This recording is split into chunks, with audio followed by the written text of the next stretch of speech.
পুদিনা পাতা দেবো না? পুদিনা পাতা ঠিক আছে। লেবুর যে শরবতটা হচ্ছে এটাতে মেইন রেসিপি কি কি দাও?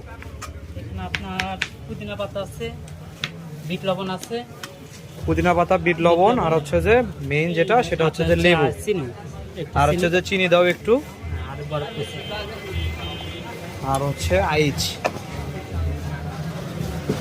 আইচ এটা হচ্ছে যে কমন। হ্যাঁ, আইস থাকবে।